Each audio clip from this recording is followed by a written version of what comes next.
Hi hello అందరికీ welcome to రేణుకాశ్రీ kitchen. ఈ రోజు స్పెషల్ ఏంటంటే ఎగ్ కర్రీ చేస్తున్నాను. టమాటా ఎగ్ కర్రీ చాలా బాగుంటుంది. రైస్ లోకి చపాతీలోకి చాలా బాగుంటుందండి. ఈజీ ప్రాసెస్ లో ఎలా ప్రిపేర్ చేసుకోవాలో చూద్దాం. దానికి కావాల్సిన పదార్థాలు ఏమేమి కావాలో చూద్దామండి.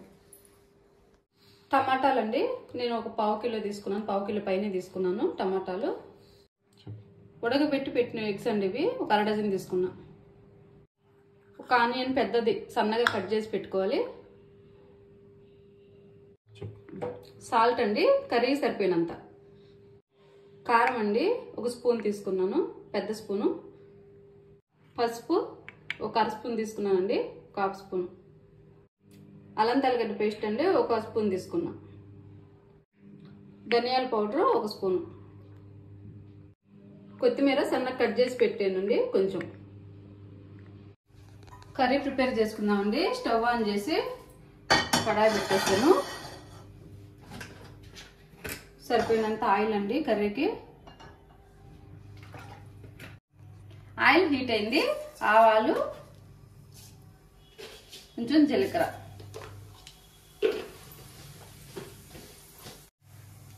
అవి చిటిపట్ట అనేటప్పుడు ఆవాలు మనం ఆనియన్స్ వేసుకున్నామండి. ఫ్రై అవుతున్నాయి కదా.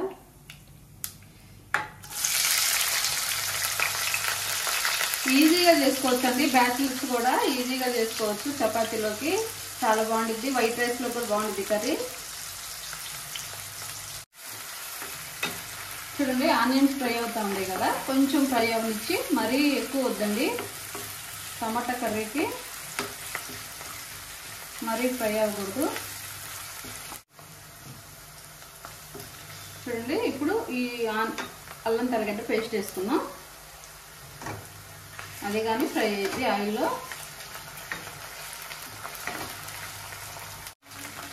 కరివేపాకండి, చూడండి, సాల్ట్ నేను తీసుకున్న స్పూన్ వేసానండి సాల్ట్. ఇప్పుడు వచ్చేసి టమాటాలు వేస్తున్నాను. బాగా ఇవి మిక్సీకి పట్టుకొని కూడా వేసుకోవచ్చు అండి, గ్రేవీ లాగా. ఇట్లయినా మెత్తగా అయిపోతాయి. మనం ఫ్రై చేస్తా ఉంటే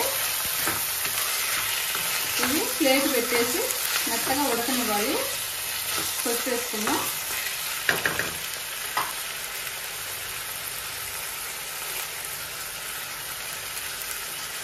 కారం ఇప్పుడు వేయొద్దండి, మెత్తగా అయిపోయిన తర్వాత వేసుకున్నాము.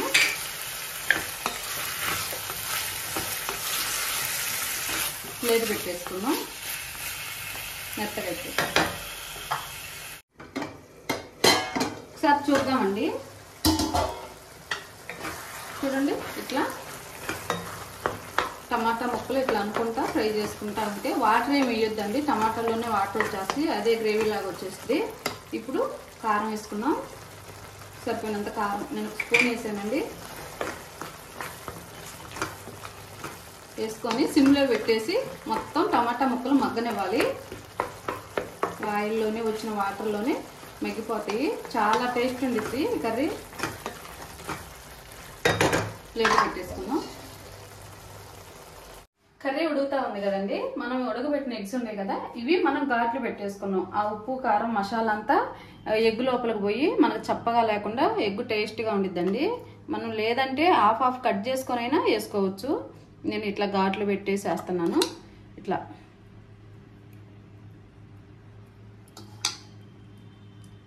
అంతా మసాలా అంతా లోపలికి పోయి టేస్ట్ బాగుండిద్ది ఎగ్.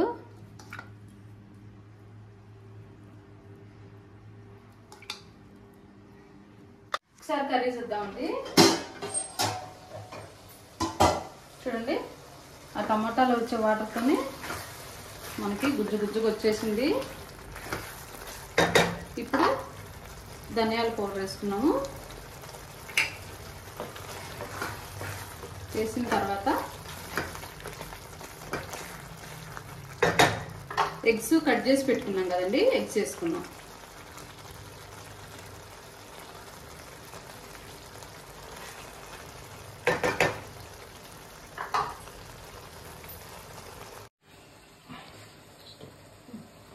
ఎగ్స్ వేసాం కదండి, ఒకసారి ఎగ్గుకి ఈ కర్రీ అంతా లోపల పట్టేటట్టు మనం ఇట్లా వేసుకొని, ఇప్పుడు సాల్ట్ చూసుకోండి.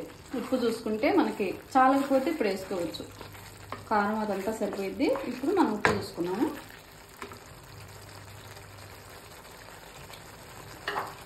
కరెక్ట్గా సరిపోయిందండి. కొత్తిమీర వేస్తా ఉన్నాను. చూడండి, చాలా తొందరగా చేసుకోవచ్చు అండి ఇట్లాంటి కర్రీస్. అంతే, ఒక 5 నిమిషాలు ఉంటే ఆపేసుకున్నాం. అయిపోయిందండి కర్రీ. చూడండి, ఆయిల్ అంతా పైకి వచ్చేసింది కదా, కర్రీ అయిపోయినట్టే. ఒకసారి ఈ బౌల్లో తీసేసుకున్నాం. అయిపోయింది, స్టవ్ ఆపేసాను.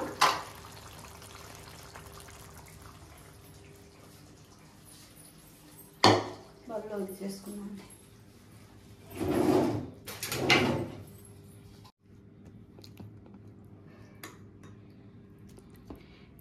ఒక బౌల్లోకి తీసేసుకుందాం అండి. చాలా చాలా టేస్ట్ ఉండేది, ఖచ్చితంగా ఒకసారి ట్రై చేయండి. ఫైనల్గా కొంచెం కొత్తిమీర వేసుకుందాం అండి, ఎక్కువ వద్దు. వేసుకున్నాం కదా కర్రీ వండేటప్పుడే, చాలు. అయిపోయింది ఎగ్గు టమాటా కర్రీ. చాలా టేస్ట్గా ఉండిద్ది. ఎగ్గు టమాటా కర్రీ రెడీ అయిపోయిందండి. రైస్లోకి టేస్ట్ చూసి ఎలా ఉందో చెప్తాను.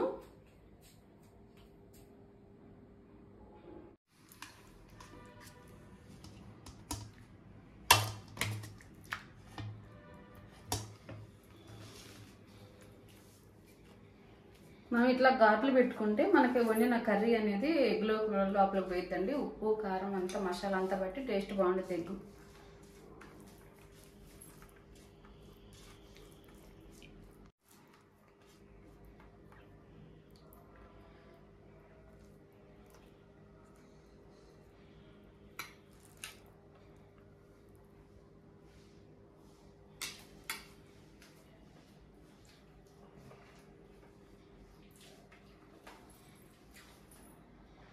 చాలా బాగుందండి, చాలా బాగా కుదిరింది.